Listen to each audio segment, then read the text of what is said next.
തിരഞ്ഞെടുപ്പ് കാലമാണ് വരുന്നത്. ആ തിരഞ്ഞെടുപ്പ് കാലത്തിൽ തിരഞ്ഞെടുപ്പിന്റെ എല്ലാ തരത്തിലുള്ള മേന്മകളും ഗുണങ്ങളും പലതരത്തിലും നേടിയെടുക്കുന്നത് ഇപ്പോൾ BJP നേതൃത്വം നൽകുന്ന NDA മുന്നണിയാണ്.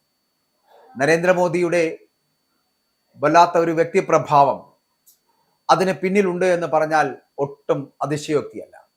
കാരണം നരേന്ദ്രമോദിയുടെ പിൻബലത്തിൽ തന്നെയാണ് BJPയും RSSും NDAയും ഒക്കെ തിരഞ്ഞെടുപ്പ് രാഷ്ട്രീയത്തിൽ വിജയിച്ചു കയറുന്നത് എന്ന കാര്യത്തിൽ സംശയമില്ല. അഴിമതിയുടെ കറപുരളാത്ത ഒരു നേതാവ്, അഴിമതിയോട് ഒരിക്കലും തന്റെ ഭാഗം പറയാത്ത ഒരു നേതാവ്. അതുകൊണ്ട് തന്നെയാണ് നരേന്ദ്രമോദി വ്യത്യസ്തനാകുന്നത്. എല്ലാവരും അങ്ങനെയാണ് എന്ന് ഞാനും പറയുന്നില്ല. ഞാൻ നരേന്ദ്രമോദിയെ മാത്രമാണ് പറയുന്നത്, BJPയിലുള്ള നരേന്ദ്രമോദിയെ മാത്രം. പക്ഷെ ബാക്കിയുള്ളവർക്കൊക്കെ അവരുടേതായിട്ടുള്ള സ്വത്വബോധവും സ്വാർത്ഥതയും ഒക്കെ ഉണ്ടാകുമെന്നുള്ള കാര്യത്തിൽ സംശയമില്ല. അത് ആരാണെങ്കിലും, അത് അമിത്ഷയാണെങ്കിലും അമിത്ഷായുടെ ഒപ്പമുള്ള മറ്റുള്ളവരാണെങ്കിലും ഒക്കെ അവരുടെ സ്വാർത്ഥതകൾ എപ്പോഴും മുൻപിൽ തന്നെയായിരിക്കും എന്നുള്ള കാര്യത്തിൽ സംശയമില്ല. എന്നാൽ നരേന്ദ്രമോദിക്ക് അങ്ങനെ സ്വാർത്ഥ താല്പര്യങ്ങൾ വെച്ച് പുലർത്തേണ്ട കാര്യമില്ല. കുടുംബം എന്ന് പറയപ്പെടുന്ന എസ്റ്റാബ്ലിഷ്മെന്റിലേക്ക് പോയി കഴിഞ്ഞാൽ തന്നെ അദ്ദേഹം വളരെ കുടുംബവുമായിട്ട് വളരെ അകന്നു കഴിയുന്ന ഒരു വ്യക്തി കൂടിയാണ്. കൊടുക്കാൻ അല്ലെങ്കിൽ വീണ്ടും വലിയ രാഷ്ട്രീയം, മക്കൾ രാഷ്ട്രീയം കളിക്കാൻ അദ്ദേഹത്തിന് അങ്ങനെ മക്കളോ കുടുംബമോ ഒന്നും ഇല്ല എന്നുള്ളതാണ് അദ്ദേഹത്തിന്റെ ഏറ്റവും വലിയ പ്രത്യേകത. എന്തായാലും ഞാനിത് പറയാൻ വന്നത് ബീഹാർ രാഷ്ട്രീയമാണ്. ബീഹാറിനെ കീഴടക്കുന്ന മോദിയെ നമ്മൾ കണ്ടു. ഇനി ലക്ഷ്യം ഗംഗ ഒഴുകിയെത്തുന്ന ബംഗാളാണ് എന്ന് പറയപ്പെടുന്ന പ്രധാനമന്ത്രി നരേന്ദ്രമോദിയുടെ പ്രഖ്യാപനവും നമ്മൾ കേട്ടു. ബംഗാളിനൊപ്പം കേരളവും തമിഴ്നാടും തിരഞ്ഞെടുപ്പിലേക്ക് പോകേണ്ട കാലഘട്ടത്തിലേക്കാണ് നമ്മൾ പോയിക്കൊണ്ടിരിക്കുന്നത്. BJP രാഷ്ട്രീയം വേരുപിടിക്കാത്ത സ്ഥലങ്ങളാണ് നമ്മൾ ഈ പറയുന്ന കേരളവും തമിഴ്നാടും ബംഗാളും ഒക്കെ. ദ്രാവിഡ പാർട്ടികളാണ് തമിഴ്നാട് ഭരിക്കുന്നത്. ഇവിടെ ഈ തമിഴ് വികാരമാണ് അവിടുത്തെ ജനവിധിയെ സ്വാധീനിക്കുന്നത്. BJPയെ ഹിന്ദി പാർട്ടിയായി അകറ്റുകയാണ് തമിഴ്നാട്ടിലെ DMK എപ്പോഴും ചെയ്യുന്നതും. അപ്പോൾ ഇതിനെ മറികടക്കണം. അപ്പോൾ ഇതിനൊപ്പം കേരളത്തിലും ജയിക്കുന്നില്ല എന്നുള്ള പേരുദോഷം മാറ്റിയെടുക്കേണ്ടതുണ്ട്. ഇതിനൊക്കെ BJP ഒരു പുതിയ നീക്കം തുടങ്ങുകയാണ്, അല്ലെങ്കിൽ നരേന്ദ്രമോദിയെ ഉൾപ്പെടുത്തിക്കൊണ്ടുള്ള ഒരു പുതിയ നീക്കം. ബംഗാളിന് ഗംഗയെങ്കിൽ തമിഴ്നാട്ടിലും കേരളത്തിലും ഭാഷയാണ് BJPയുടെ തന്ത്രം എന്ന് പറയുന്നത്. പ്രാദേശിക ഭാഷയ്ക്കായുള്ള ദക്ഷിണേന്ത്യൻ MPമാരും കേന്ദ്രമന്ത്രിമാരും തമ്മിലുള്ള തർക്കത്തിൽ ഒരു വഴിത്തിരിവ് വരികയാണ്. കാരണം ഇപ്പോൾ കഴിഞ്ഞ ദിവസം ഇങ്ങനെ ജോൺ ബ്രിട്ടാസ് MPയുടെ ചില സംശയങ്ങൾക്ക് മലയാളത്തിൽ അവിടെ മറുപടി നൽകിയിരിക്കുകയാണ് കേന്ദ്ര ആഭ്യന്തരമന്ത്രിയായിട്ടുള്ള അമിത്ഷാ. അതൊരു പുതിയ രീതിയാണ്, അതിനാണ് ഇപ്പോൾ തുറക്കമിട്ടിരിക്കുന്നത്.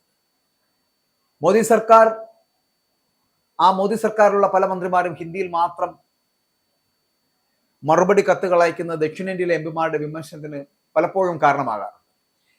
ഇംഗ്ലീഷിൽ മറുപടി നൽകുന്നതായിരുന്നു കീഴ്വഴക്കം. എന്നാൽ ചില മന്ത്രിമാർ ഹിന്ദിയിൽ മാത്രം മറുപടി നൽകുന്ന രീതിയിലേക്ക് എത്തുകയാണ്.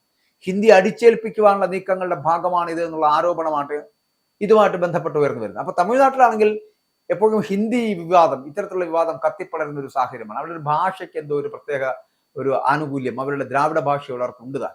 അപ്പോൾ ഈ സാഹചര്യത്തിലാണ് അമിത്ഷായുടെ മലയാളത്തിലുള്ള മറുപടി ചർച്ച ചെയ്യപ്പെടുന്നത് എന്നുള്ളതാണ്.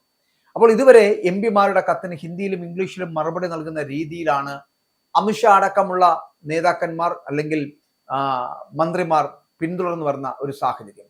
ഇനി പക്ഷേ മറ്റുള്ള മന്ത്രിമാരും തമിഴിലും മലയാളത്തിലും തെലുങ്കിലും കന്നഡയിലുമൊക്കെ മറുപടി നൽകിയേക്കും. Overseas citizen of India OCI registration വിജ്ഞാപനവുമായി ബന്ധപ്പെട്ടുകൊണ്ട് ഒക്ടോബർ 22-ന് ബ്രിട്ടാസ് ഒരു കത്തയക്കുന്നു, ജോൺ ബ്രിട്ടാസ്. ആ ബ്രിട്ടാസ് അയച്ച കത്തിന് മറുപടിയായിട്ട് നവംബർ 14-ന് അമിത്ഷാ ബ്രിട്ടാസിന് തിരികെ ഒരു കത്തയക്കുന്നു. ജോൺ ബ്രിട്ടാസ് അയച്ച കത്ത് കിട്ടി എന്ന് അമിത്ഷാ കത്തിൽ വ്യക്തമാക്കുന്നു. നന്ദിയോടെ താങ്കളുടെ അമിത്ഷാ എന്നെഴുതി ഒപ്പിട്ടാണ് മറുപടി പൂർത്തിയാക്കുന്നത്.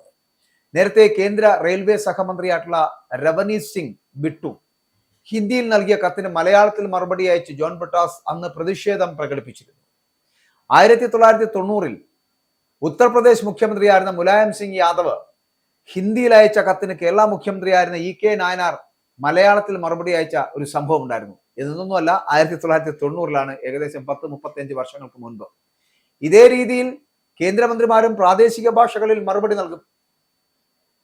തമിഴിൽ കൂടുതലായി മറുപടി എത്തും. ഇതിലൂടെ തമിഴ് വികാരത്തെ BJPക്ക് അനുകൂലമായിട്ട് മാറും എന്നുള്ള ഒരു വിലയിരുത്തലിലേക്ക് അവർ എത്തിച്ചേരുകയാണ്. സമീപകാലത്ത് നടന്ന നിയമസഭാ തെരഞ്ഞെടുപ്പുകളിലൊക്കെ വിജയം മിക്കതും ബി ജെ പിക്കായിരുന്നു. നമുക്കറിയാമല്ലോ, ഒഡീഷയിലാകട്ടെ, ഹരിയാനയിലാകട്ടെ, മഹാരാഷ്ട്രയിലാകട്ടെ, ഡൽഹിയിലാകട്ടെ, ഇവയ്ക്കൊക്കെ ശേഷം തമിഴ്നാടും പശ്ചിമ ബംഗാളും പിടിക്കാൻ ഇപ്പോൾ ഒരുങ്ങുകയാണ് ബി ജെ പി. ബീഹാർ കൂടി കഴിഞ്ഞപ്പോൾ 2 സംസ്ഥാനത്തും അടുത്ത വർഷം ബി ജെ പി അധികാരത്തിലെത്തുമെന്ന് അമിത്ഷാ മധുരയിൽ പ്രഖ്യാപനം നടത്തുകയും ചെയ്തിരുന്നു. നിയമസഭാ തെരഞ്ഞെടുപ്പ് ഒരുക്കങ്ങൾ ചർച്ച ചെയ്യാൻ വേണ്ടിയിട്ട് തമിഴ്നാട്ടിൽ എത്തിയപ്പോഴായിരുന്നു ഇത്തരത്തിലൊരു പ്രഖ്യാപനം നടത്തിയത്. അടുത്ത വർഷം തമിഴ്നാട്ടിലും ബംഗാളിലും ബി ജെ പി അധികാരം പിടിക്കുമെന്നുള്ള അദ്ദേഹത്തിന്റെ പ്രഖ്യാപനം. ജനവികാരം മനസ്സിലാക്കാൻ തനിക്ക് സാധിക്കുമെന്നും തമിഴ് ജനത DMK സർക്കാരിലെ അടുത്ത തെരഞ്ഞെടുപ്പിൽ ആ സർക്കാരിനെ തമിഴ്നാട്ടിൽ നിന്ന് തന്നെ തൂത്തെറിയുമെന്നൊക്കെയായിരുന്നു അദ്ദേഹം അന്ന് അവിടെ പറഞ്ഞത്. അപ്പോൾ പ്രകടന പത്രികയിൽ പറഞ്ഞ 60% വാഗ്ദാനങ്ങളും സ്റ്റാലിൻ സർക്കാർ പാലിച്ചില്ല എന്നും എത്ര പാലിച്ചുവെന്ന് ജനങ്ങളോട് പറയാൻ സ്റ്റാലിന് ധൈര്യമുണ്ടോ എന്നും ഒക്കെ അമിത്ഷാ അന്ന് മധുരയിൽ വെച്ച് വെല്ലുവിളി നടത്തിയിരുന്നു. തനിക്ക് തമിഴ് സംസാരിക്കാൻ സാധിക്കാത്തതിൽ ഖേദമുണ്ട് എന്നും ഇന്ത്യയിലെ പ്രധാനപ്പെട്ട ഒരു ഭാഷ തന്നെയാണ് തമിഴ് എന്നും അമിത്ഷാ BJP പ്രവർത്തകരെ അഭിസംബോധന ചെയ്തുകൊണ്ട് വളരെ ബുദ്ധിപൂർവമായിട്ട് തമിഴ് ജനതയെ കയ്യിലെടുക്കുവാൻ സംസാരിക്കുകയും ചെയ്തു. തമിഴ്നാട്ടിൽ അടുത്ത തെരഞ്ഞെടുപ്പിൽ മികച്ച വിജയം നേടുമെന്ന പ്രതീക്ഷയിൽ തന്നെയാണ് DMK എപ്പോഴും ഉള്ളത്. എന്നാൽ കേന്ദ്ര സർക്കാർ നടപ്പാക്കുന്ന പല നയങ്ങളും തമിഴ്നാട്ടുകാർക്ക് എതിരാണ് എന്നാണ് DMKയുടെ പ്രചാരണം പോലും. BJPക്ക് വേരോട്ടം വളരെ കുറവുള്ള സംസ്ഥാനങ്ങളിൽ ഒന്ന് ഏതെന്ന് ചോദിച്ചാൽ അത് തമിഴ്നാട് തന്നെയാണ്. അണ്ണാ DMKയെ കൂടെ നിർത്തി ഭരണം പിടിക്കുവാനുള്ള BJPയുടെ തന്ത്രം പോലും പലപ്പോഴും പൊട്ടിപ്പാളീസായി പോകുന്നത് BJPക്ക് വേരോട്ടമില്ലാത്ത ഒരു മേഖലയായി ഈ ദ്രാവിഡ മേഖല മാറുന്നതുകൊണ്ടാണ്. എന്നാലും ബീഹാറിന് ശേഷം ഭരണം തിരിച്ചു പിടിക്കുവാനുള്ള BJPയുടെ തേരോട്ടത്തിനിടയിൽ ഇനി വന്ന് വീഴാൻ പോകുന്ന 3 സംസ്ഥാനങ്ങൾ എന്ന് പറയപ്പെടുന്നതിൽ ഒന്ന് പശ്ചിമ ബംഗാളാണ്. പശ്ചിമ ബംഗാളിലെ തൃണമൂൽ കോൺഗ്രസിനെ ദീദി എന്നറിയപ്പെടുന്ന മമതാ ബാനർജിയെ തുളച്ചു നിൽക്കുക എന്നുള്ളത് അവരുടെ അടുത്ത ലക്ഷ്യമാണ്. അതുകൊണ്ടാണ് നരേന്ദ്രമോദി പറഞ്ഞത് ഗംഗ ഒഴുകുന്ന നാട്ടിലേക്കാണ് ഇനി അടുത്ത വിജയത്തേര് കൊണ്ടുപോകാൻ പോകുന്നത് എന്നാണ്. അപ്പോൾ ഇനി ലക്ഷ്യമുണ്ടാകുന്നത് ഗംഗ ഒഴുകിയെത്തുന്ന ബംഗാളിലാണ് എന്ന് പറഞ്ഞാൽ അതിനർത്ഥം അടുത്ത ലക്ഷ്യകേന്ദ്രം എന്ന് പറയപ്പെടുന്ന പശ്ചിമ ബംഗാളാണ്. കാരണം ബീഹാർ അടക്കമുള്ള പല സംസ്ഥാനങ്ങളും BJPയോടൊപ്പം ചേർന്ന് കഴിഞ്ഞു. വലിയ ലക്ഷ്യത്തിലേക്ക് അവർ അടുത്തുകൊണ്ടിരിക്കുന്നു. അപ്പോൾ ഞാൻ ആദ്യം സൂചിപ്പിച്ചതുപോലെ തന്ത്രങ്ങൾ മെനയുന്നതിൽ മിടുക്കനാണ് അമിത്ഷാ എന്നുള്ള കാര്യത്തിൽ യാതൊരു സംശയവുമില്ല, അതിൽ തർക്കവുമില്ല. പക്ഷേ ആ തന്ത്രങ്ങൾക്കൊപ്പം വർഗീയതയോ അല്ലെങ്കിൽ സ്വജനപക്ഷപാതമോ അഴിമതിയുടെ കറയോ പുരണ്ടാൽ അത് ആ രാഷ്ട്രീയ പാർട്ടിക്കും ഒപ്പം തന്നെ നരേന്ദ്രമോദി എന്ന് പറയപ്പെടുന്ന വ്യക്തിക്ക് മേൽക്കുന്ന ഒരു ആഘാതമായിരിക്കും എന്നുള്ള കാര്യത്തിൽ സംശയമില്ല. അതുകൊണ്ട് തന്നെയാണ് ഞാൻ പലപ്പോഴും സൂചിപ്പിച്ചിട്ടുള്ളത്, പല വീഡിയോകളിലും ഞാൻ പറഞ്ഞിട്ടുണ്ട്, ഒരു കോൺഗ്രസിന്റെ സിറോക്സ് കോപ്പിയാണ് എപ്പോഴും BJP എന്ന് പറയപ്പെടുന്നത്. BJPക്ക് ചില അലിഖിതമായ നിയമങ്ങളും ഒപ്പം തന്നെ ഒരു കേഡർ സംവിധാനവും അത്തരത്തിൽ പ്രവർത്തിക്കുവാനുള്ള കരുത്തുമൊക്കെ ഉള്ള സംഘടനാ പാഠവും ഒക്കെ ഉള്ള ഒരു പാർട്ടിയാണ്. പക്ഷെ ആ പാർട്ടിക്ക് കോൺഗ്രസിന്റെ മുഖമോ അഴിമതിയുടെ കറപുരളുന്ന ഒരു രീതിയോ ഉണ്ടായാൽ പിന്നെ കൗണ്ട് ഡൗൺ ആരംഭിക്കുമെന്നുള്ള കാര്യത്തിൽ സംശയമില്ല. ഇപ്പോൾ വിജയസോപാനം കയറി മുന്നോട്ട് പോവുകയാണ് BJP എന്നുള്ള കാര്യത്തിൽ സംശയമില്ല. എല്ലാ മേഖലകളിലും ഇങ്ങ് കേരളം മുതൽ അങ്ങ് ജമ്മു കാശ്മീർ വരെ ഒഴുകിയെത്തുന്ന തരത്തിലേക്ക് RSSന്റെയും BJPയുടെയും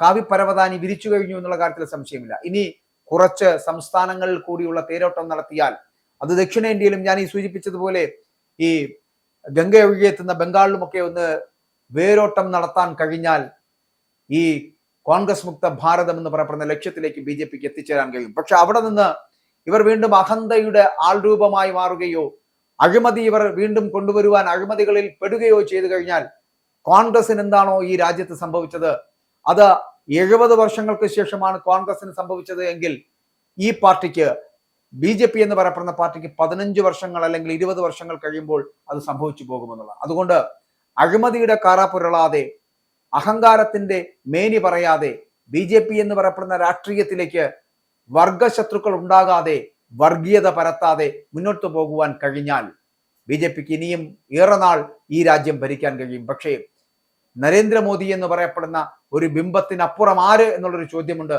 അങ്ങനെ ഒരു വ്യക്തിയെ നിങ്ങൾക്ക് കണ്ടെത്താൻ കഴിഞ്ഞില്ല എങ്കിൽ BJPയുടെ കൗണ്ട് ഡൗൺ അപ്പോൾ ആരംഭിച്ചു തുടങ്ങും. ഇസ്രായേലിന്റെ 5 സൈനിക താവളങ്ങളിൽ കനത്ത നാശനഷ്ടം. മോദി വെളിപ്പെടുത്തുന്ന ഇന്ത്യയുടെ വികസനത്തിന്റെ മയക്കുമരുന്ന് വിൽപ്പനയ്ക്കെതിരെ ശക്തമായ നടപടിയെടുത്ത് ഷാർജ പോലീസ്. അമേരിക്കയിലെ സാധാരണ മനുഷ്യരോട് കൂടിയാണ് കോൺഗ്രസിനുള്ളിൽ പങ്കുവയ്ക്കാൻ ഓപ്പറേഷൻ സിന്ദൂറിൽ ഉപയോഗിച്ച